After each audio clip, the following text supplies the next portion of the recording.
Hi everyone and welcome to another episode of Swede Rolls. I'm Chris. I'm Toby. And I'm Fredrik. And we're back again. It's been quite a while since we were sitting here in the Scouts, but here we are. Yes, And- it's been quite a while. And it's only been half an hour since I said I have no idea what we're going to talk about today. But now we do. Now we do. We hashed something out. Kind of. So, guys, we're going to be talking about computer role-playing games. Yes. Or, well, yeah, I guess computer role-playing games would be the It's cRPGs. probably the best cRPGs. definition right now. So we're going to start off easy. What's the first one you play that you remember? Let's see. The first one I really played was a Shadowrun for the SNES. Ooh, yeah, that's a classic. In Swedish, right? Yeah. Of course. What? The localized Shadowrun game. Oh, okay. I have played it in English since, and it's a lot better. I can imagine. I haven't played that game, so I'm pretty not fun, entirely actually. sure. Yeah. Yeah. So, Lulu? It's no. It's a good game, but It hard as hard as fuck. fuck. You could say it's the Dark Souls of puzzle games. No. No. Well, Dark actually, Souls if has nothing compared if to any it. of the puzzle games were a Dark Souls puzzle game, then Lolo would be. It's fucking cruel later on. Yes. The last boss no. of Lolo 2 is really easy. Oh, of course, but the boss of Lolo is the fucking game. Yeah. So What do you no, say? but I'm not entirely sure, but it's quite an early one, like Nox, which was like 90. Either late 90s or early 2000s. Yes. Like 99. I don't or actually- Or either know that Nox. or Diablo 1. Oh, Yeah, Diablo 1 for PlayStation? For PlayStation. Oh God, I heard that was the best version though. I've heard it's pretty terrible. It is pretty terrible. Actually, Diablo 3 on console is the best version of Diablo 3 that I've heard. That is possible. Yeah. Also, it's not a bad game, but it was really fucking bad when it was released. I can imagine. Wait, Diablo 1? 3. Oh, okay. Yeah, Diablo 3 was not super good. No, it the was auction house horrible. ruined it.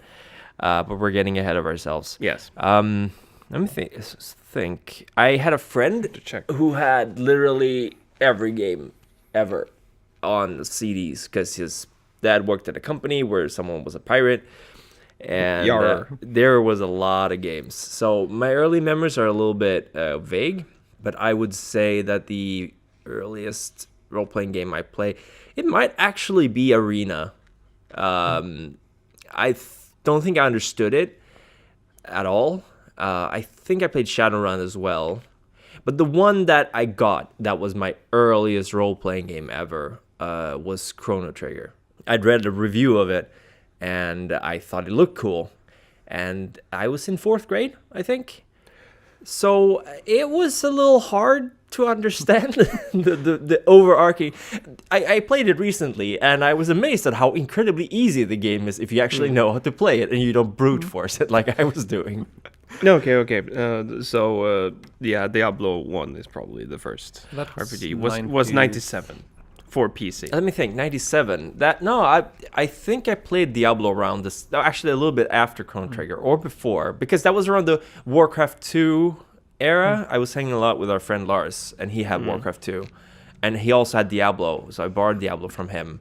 So it was around the same time, 97, 98. That was the golden. I That's probably played something earlier because my grandfather had an NES. But yeah, there wasn't many RPGs. No, I'm on trying to it. think of RPGs on that besides Final Fantasy, and which we only had one of, by the way. Final Fantasy 1 was released in Europe. Yeah, could be. It's quite old. I got Final Fantasy 7, I remember. That was in 98 or 99. I got that. That was a huge game changer for me. And Super Mario RPG before that. That was a good game. It was a very good game. But I gotta say, I really like the way Nintendo's been taking it later. The Paper Mario series are good. I've only played 2 of them, but they've both been really good. Those are some of the first role-playing games, computer role-playing games, cRPGs we played. Although technically console, except for you, I guess. Shadowrun was... Oh, Shadowrun was console too, yeah. Yeah. God, yeah. But we've been throwing around terms quite a lot. So generally you'd say there's JRPGs and Western RPGs. Yeah, Or would you? broad genre or sub-genre classifications, and then you can just subdivide What's the them further. difference? What's the difference between JRPGs and Western I'd RPGs? say that the main difference is you need to look at the evolution of the games. JRPGs grew out of Western RPGs, and specifically Ultima series and Wizardry series. Well, the Ultima games were available on the NES, I remember. Yeah, although They were different from the... the one I played, I downloaded one of them, was kind of similar. I think I played Ultima 5 on the NES, and it started out with asking you a bunch of questions and gave you a class based on how you answered the questions. Yeah, morality was a big part of the Ultima series, which is one of the things that the humility, JRPGs didn't really... Yeah. Ultima series is weird, by the way. Okay. But basically, the early JRPGs were an attempt at making games like Wizardry that could appeal to a wider audience and could be played on consoles, because Wizardry is a fairly complex game. And then we just need to look at evolution from there. JRPGs grew out of Dragon Warrior or Dragon Quest, depending on what you want to call it, and Final Fantasy 1. So the epic adventure hero, you play the hero. Yeah, and the turn-based, fairly simplified combat system, and They're similar to Dungeons and Dragons. Yeah. Yeah, I mean, even if you go to modern JRPGs, I would guess that recently Final Fantasy series have been more experimental. Yeah. But even as far as Final Fantasy 12, even later, I think It wasn't good. It was trying to adhere to a system that it didn't have to, I think. I have not played 12. 12, I quit after like 5 hours. I think 12's big problem is that it's set in a world that's already established, Ivalice, and that was where Final Fantasy Tactics was taking place. But Final Fantasy 12's story is a little too complex in some parts and some not, and they also implemented the Bishonen main character. This was a huge thing, by the way, just aside. The main character, Vaughn, I think his name is, of Final Fantasy 12, he was put in much later in the game because they did marketing tests to find out what people liked, the main characters. And the actual Braska, I think his name was, the main character, he was kind of gruff, he was a former prisoner, bearded and stuff. People didn't cotton to that, so they put in this guy who has no bearing on the story at all, and he's the main character. That was, I think, Probably 12's one of biggest their mistake, wrongs. yeah. And Final Fantasy after 9 had a huge problem with your party members not getting enough space in the story, in my opinion. But I can talk about that for hours. 13 is just poorly designed. Which one? 13. Lightning Returns. 13. I think 13 was very obvious with how it was supposed to be. Like, yeah, you go from A to B. Yeah, and fight but a the bit. biggest problem with it was how the story was structured, and That Lightning was basically the main I character. don't really mind Lightning. I do mind the fact that they throw made-up words at you and don't explain the words, and then I hate that. You haven't seen the last one of the 13 series, have you? Oh God! Dear God, because the I- PC ports are awful, and the second 13 game just crashes for me I've constantly. seen a Let's Play of it. Well, Toby, It was have you never boring. seen it? It was so boring, Yeah. and the end was so anticlimactic that it was like, what the fuck are they doing? Should we steer this back to good? Yeah. Yes. Let's talk about good games. Did any of you ever play any text-based role-playing games? I've tried a few Zork? mods and mush. I don't know if Zork is. Text-based RPGs are not super fun anymore. I can tell you this, that I tried it, but with my capabilities of writing and reading, it didn't go far. Well, are you talking about the games or the mush? The games. Okay. So for me, it was not that easy to try to read and write it, like, especially Just a lot of Zork when text. you try to be as fast as possible to God. type. I mean, you have games like King's Quest. They are not RPGs technically. They're point and click / adventure games. Yes. But King's Quest 3, for example, where you have to brew a spell or potion, and you need the manual, and you need to copy text from the manual. interesting era of games, but they evolved into something I'm very fond of, which is the multi-user shared hallucination, the mush, or multi-user dungeon, the mud. I played Elendil, I think it's called, the Lord of the Rings mush for quite a while, which is MMORPG before MMORPGs, essentially multiplayer text-based role-playing. Interesting. It's really fun, very time-consuming, and extremely difficult to play if you live in Europe, because like 9 out of 10 players are in America. Yeah, it's a very America localized game style, I think, I feel. Yeah, I tried the Game of Thrones too. It was the same. I tried the Fading Suns one a while back. It was really good, but as you say, American player base. Yeah. And I know the Game of Thrones one actually had the approval of Martin. Like he actually said, yeah, you guys are the ones who have the lore most correct and stuff like that. But yeah, they evolved into the mushes. But let's go back to the late 90s and to a game I think we all remember fondly, Baldur's Gate 1. Oh, fuck that noise. I would say that's the first isometric, or maybe not the first, but the most trend-setting isometric computer role-playing game, wouldn't it be? I'd say that it's the revival of the isometric RPGs, because you got isometric RPGs before that, like Ultima 7. Oh, right, yeah. The Baldur's Gate really hit it strong on the mainstream market. Yeah. It was immensely popular, made by BioWare. Yeah. Oh, wow, BioWare. They've been around for a long time. Yeah.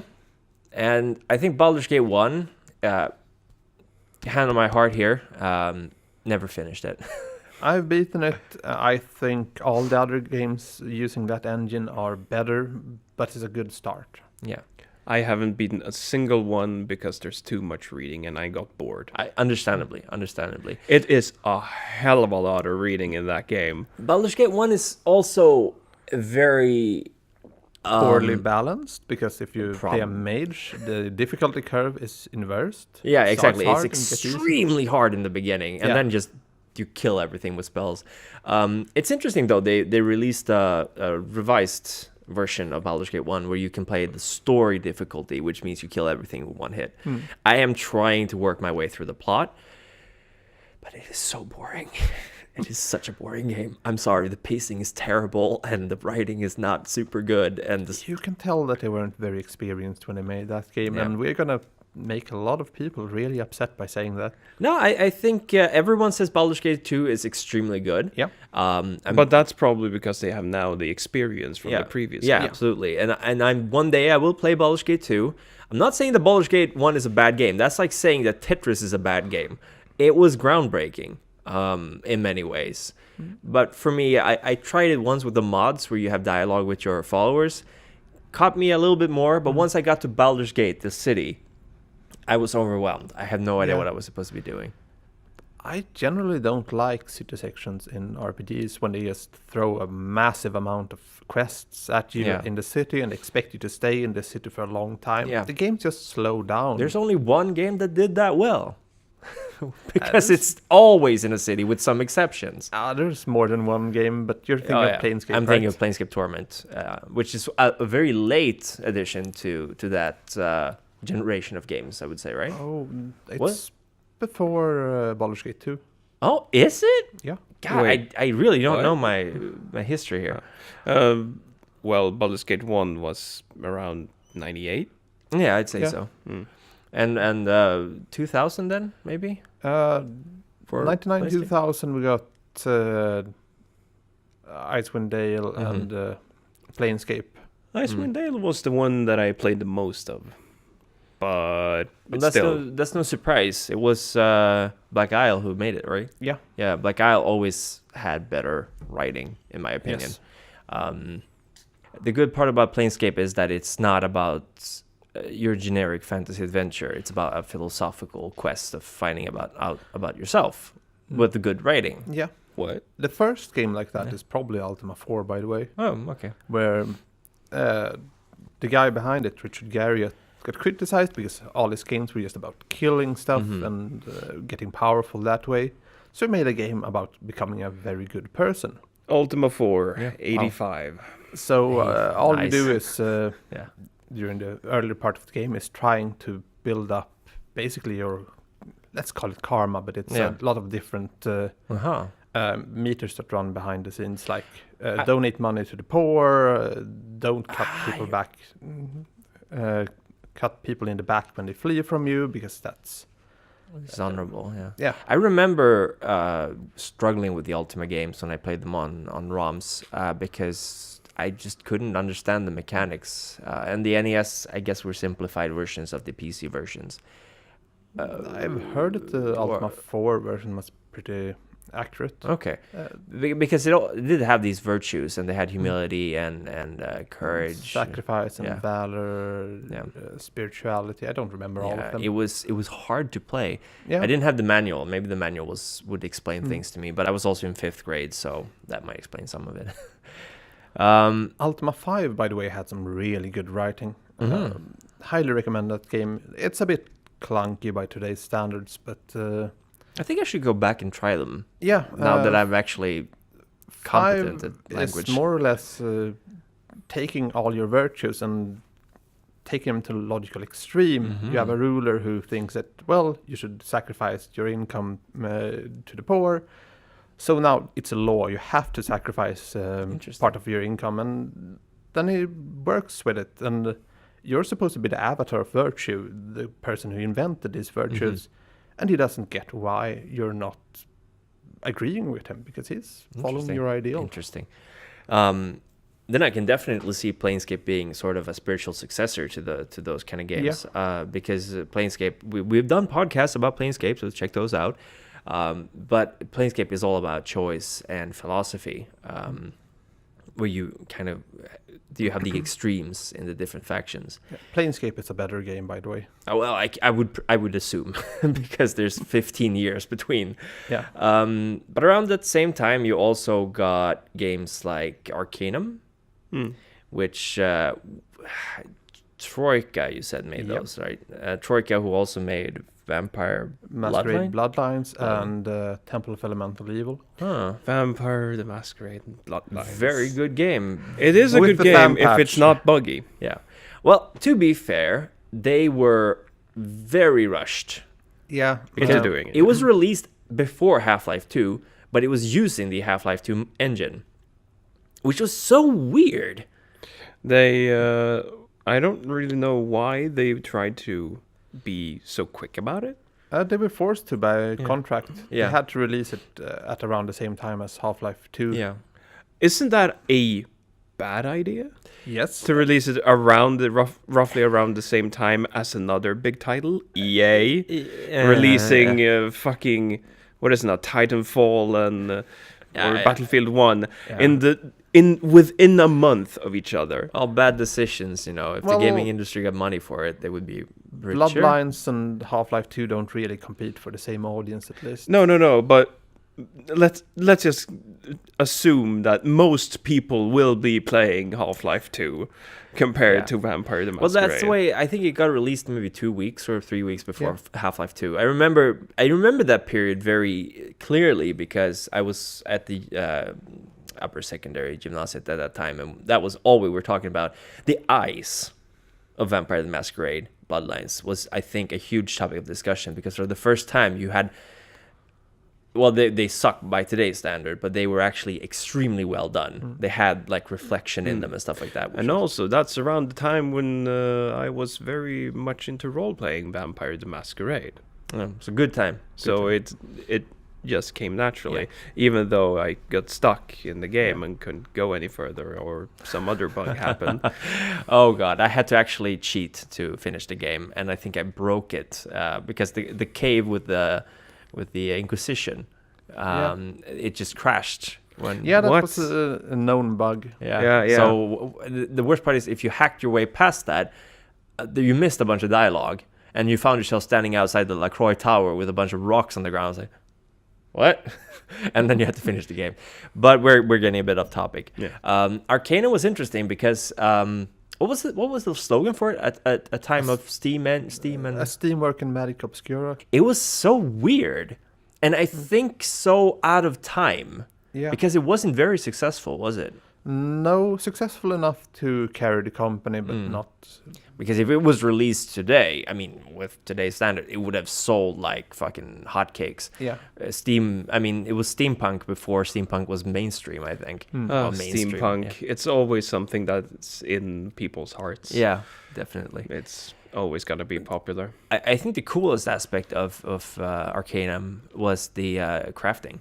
And that you had magic and technology. You could either go towards magic or go towards technology. And if you were too technological, magical stuff hated you, and vice versa. And there was also a lot of social commentary in that game, I think. Yeah. There were like orc workers movement and stuff.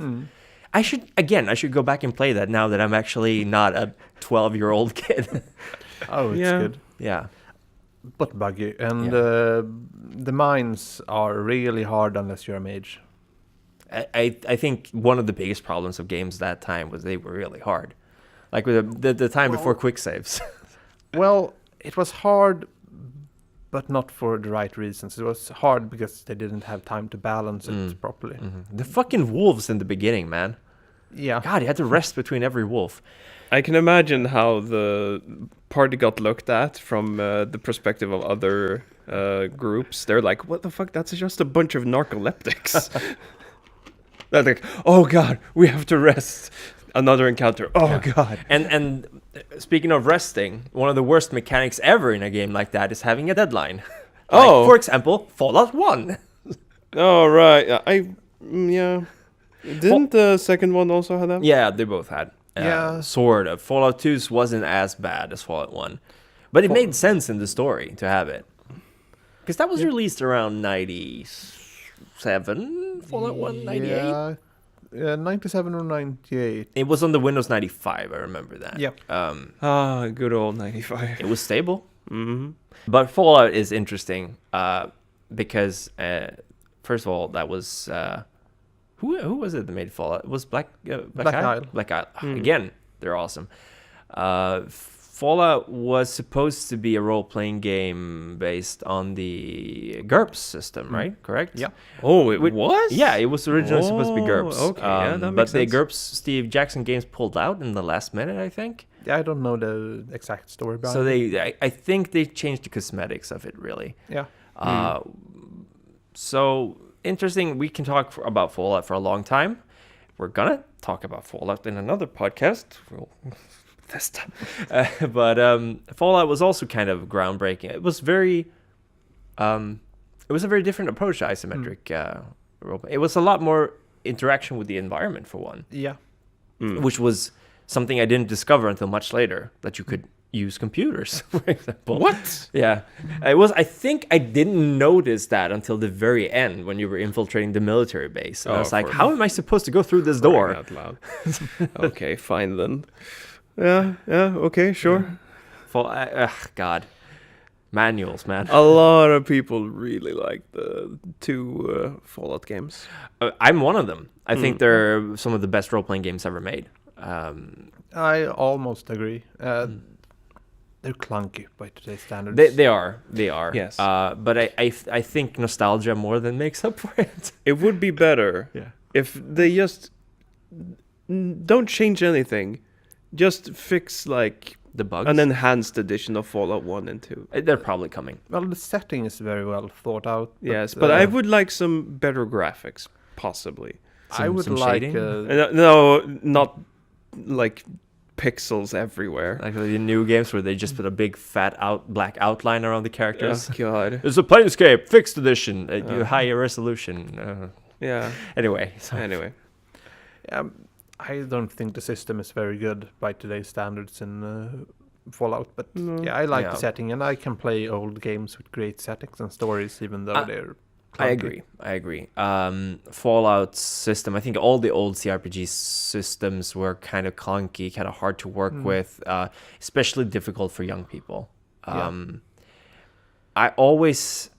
I just had a flashback to how I realized you could actually aim in Fallout, because all the time I took the thing that you can't aim. So the one time I took that, I was like, wait, you can actually shoot at body parts? VATS. VATS, back when VATS was good. Yeah, now it's practically useless. Yeah. Unless you're a sniper, I think. And even then... No. No. Unless you're slow in making decisions like I am. Around this time, we talked about Diablo as well, right? But no, We mentioned it we earlier on. we mentioned Diablo. I think Diablo also... that was isometric too, Yep. of course. And I think they did a lot for the dungeon crawl. I mean, in a sense, it was a very advanced roguelike, kind of. It was heavily inspired by roguelikes, yeah. With randomized dungeons and like random drops from enemies. Yeah. You're looking doubtful here, Fredrik. Am I? No, I was more thinking about the entire debate that rages on the internet about if Diablo is an RPG, and I would say it is, and I it's would agree quite with you. close to the earlier generations of tabletop Dungeons and Dragons, which is just about killing monsters and Getting gaining gear. levels and Yeah. getting which gear. is an RPG. Yeah. Yeah, exactly. I like the first Diablo. I think it's a very solid game. It's hard I though. really lot more, like the so- mood in Diablo 1, Yeah. but the game is worse than Yeah. Diablo 2 and I mean, Torchlight. the Diablo 2 I liked mostly because it was a little bit easier to get into. But the first one, the setting was pretty Diablo spot 1's on. music, when you hear it in Diablo 2, when you hear the Song of Tristram, Yeah, it just it brings back evokes memories. a lot of memories. And it was that, again, it was a game that came in that specific time period when we were like 13, 14-ish, a little younger maybe. Yeah. So it was dark, it was moody, it was gritty. It had pretty good voice acting for the time. Pretty good. It had voice acting. Yes. So that was a huge plus. And it had naked chicks in it. So What more can you ask Yeah. when you're a teenage boy? yeah, pretty much. God, the pixelated succubi. Succubi. Yeah. No, but it was a solid game. Yeah, I don't think it's aged. No, It probably hasn't not. aged well, but I do really remember it fondly. Let me just say, please listen to me. The Archbishop Lazarus, the bastard led us down here to find the lost prince. No, wait, he led us down to find the lost prince. The bastard led us into a trap. Now everyone is dead, killed by a demon he called the Butcher.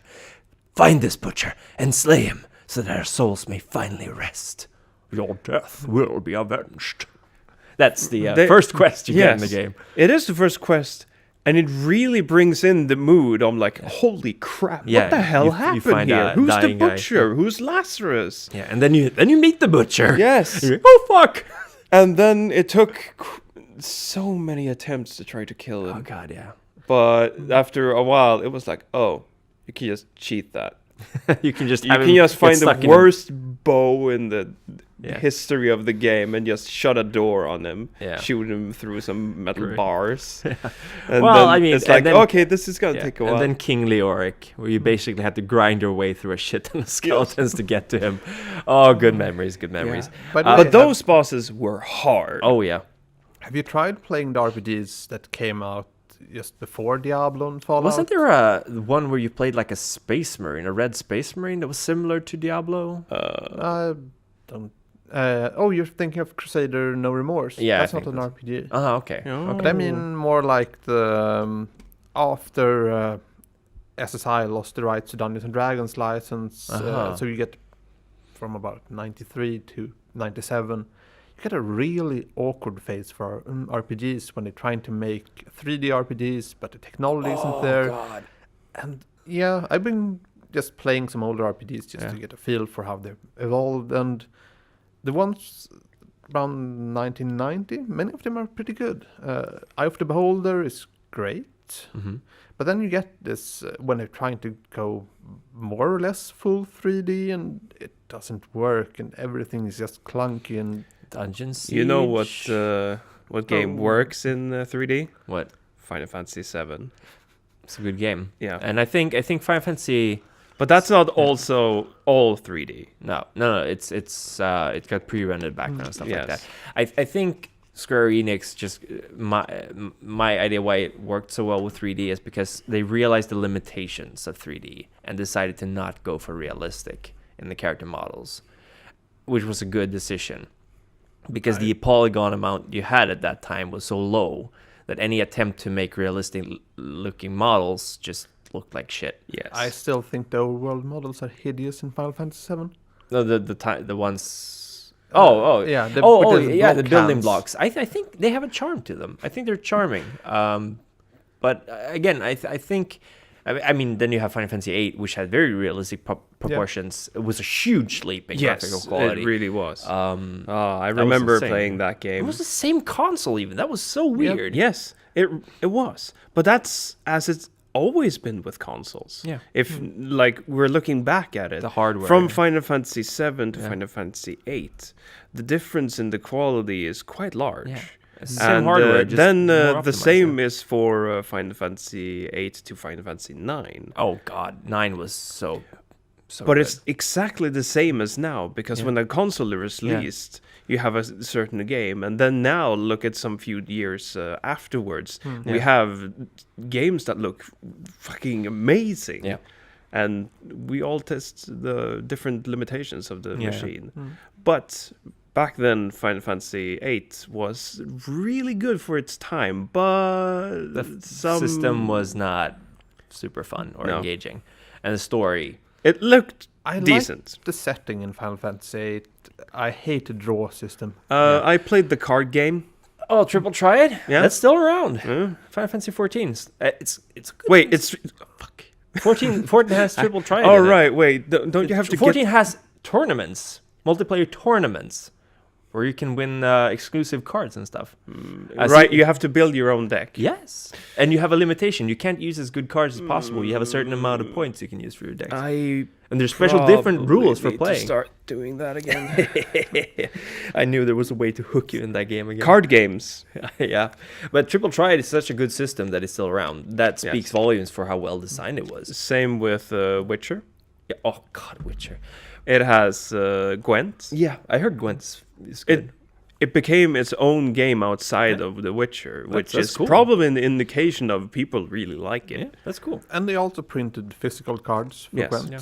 I think I was gonna go to mention Witcher and Stalker and stuff like that. We're kind of short on time for this podcast. Actually, we've been talking for quite a bit. Yeah. But I mean, the computer role-playing games are still very experimental. I feel there's still a lot going on. There's a huge wave of nostalgia-based isometric games coming out. There's Pillars of Eternity. There's Tyranny. There's the new Torment game. Yeah. All of them are, I would say they would have done well, very well during the time when the old games were released. Yeah, many of them are better than the old games, Yeah. I'd say. It They feels- fix a lot of the small flaws that they had, and they're feels- basically More streamlined, yeah. they're doing nostalgia right. They make games the way we remember them, not the way they were. Yeah. Yeah, it feels like, not to be negative about it, but I think they're in the wrong time to be released. I feel so too. I feel like they could have sold more if they were released during the peak of computer role-playing games in Yeah, but they're still Okay. really successful. Pillars of They Eternity are very is good. successful, but if this was like 7-8 years ago, it would have probably done even better. yeah. But Or maybe we didn't a have little bit more. crowdfunding back then. Nope. I think you're thinking about early 2000s and not 2010. 2010 was still FPS. Hell. Oh, yeah, good old Modern Warfare. We did Was get that Mass released Effect. back then? think Modern Warfare was it 2007? Oh yeah, 8? God, we are so old. It's really funny how the mid 2000s, but before 2010 is just kind of a vague cloud of. Well, I'm not a huge fan of FPSs to begin Yeah. with. I don't mind them. I play them from time to time, but that's an era of Modern games Warfare, Call of Duty Modern Warfare was released 2007. That's 10 years. Oh my God, yeah. Holy crap. Well, Chrono Trigger was released 20 years ago. Over mean- 20 years ago. it doesn't feel that long. No, it doesn't. It's crazy. Ultima 1 was released 37 years ago. Which one? Ultima 1. Yes. No, I was not alive No, back then. none of us were alive at that time. Wait, One question though. almost. One Almost. question to you guys. Yeah. Dark Souls, From Software's Dark Souls, Mm? clearly made in Japan. Yeah. Very different from JRPGs, I'd say. Do you agree? What genre would you? I would say it's a Western action RPG. Yeah, Yeah, kind of like Dungeon Siege. Dungeon. Well, Dungeon Siege was amazing. I'd be reluctant to say amazing. Okay, when it came out, it was really good for that time because you had such an amazing variety of skills. But anyway, let me make your listeners really upset.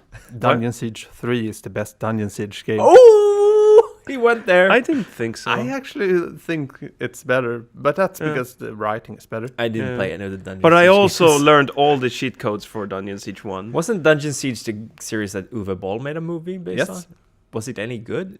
No. Okay, of course. No. Yeah, but no, I would say that Dark Souls is a action RPG, more of the Western genre, because it's so different in art style.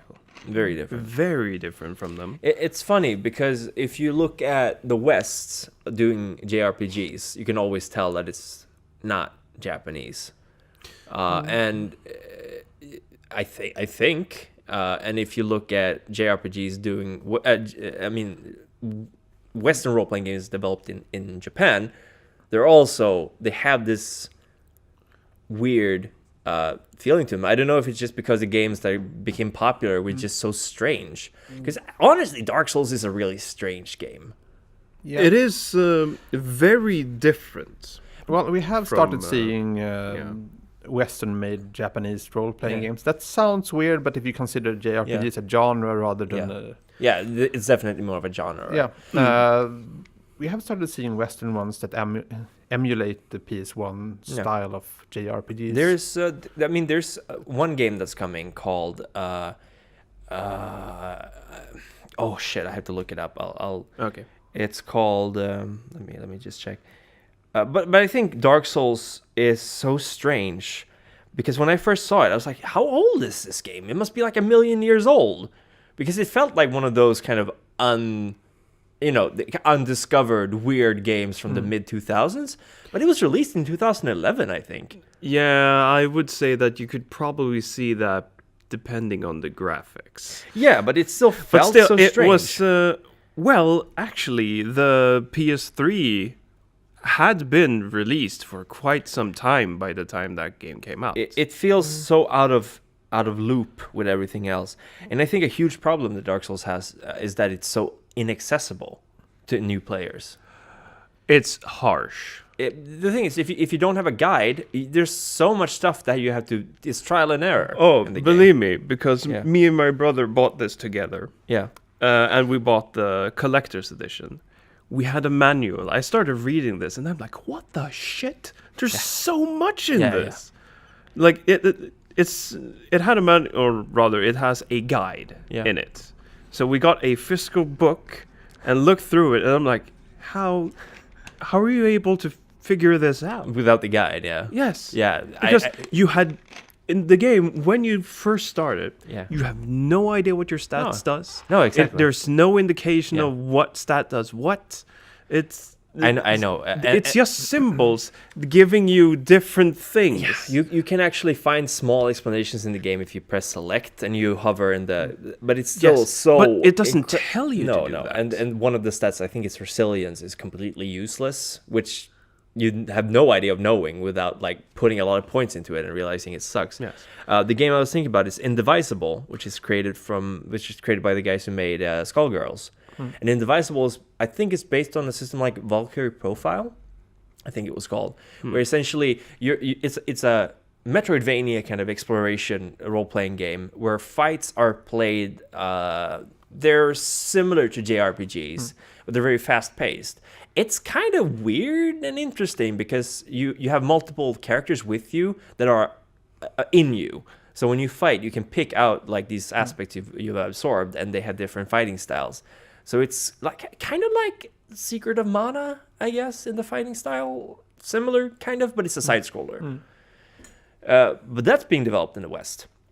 And you wouldn't be able to tell from the way it's made. Or you sort of can tell that it's Western, but it's definitely more JRPG / Metroidvania style. Seems they're good though. I helped fund it in Indiegogo. So I'm getting what didn't you fund? That's a good question. We don't have time for that now. Nope.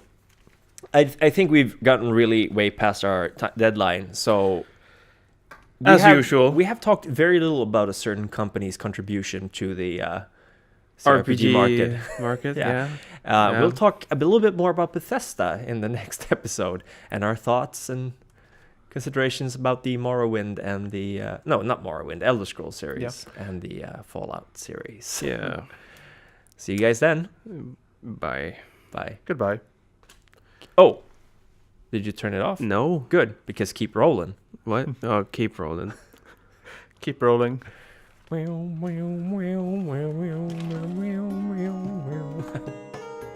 Thank you for listening to Swede Rolls. Your support means the world to us.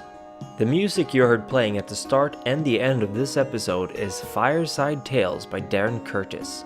The intent of this podcast is to discuss themes and issues in all manner of gaming, but primarily focused on the RPG genre. If you have any comments or feedback, we'd love to hear from you. Pay us a visit at swederolls.com, where you can also learn about the people doing this podcast and more. For our Let's Play channel, check us out at youtube.com/Swede_Fighters. And until next time, keep rolling.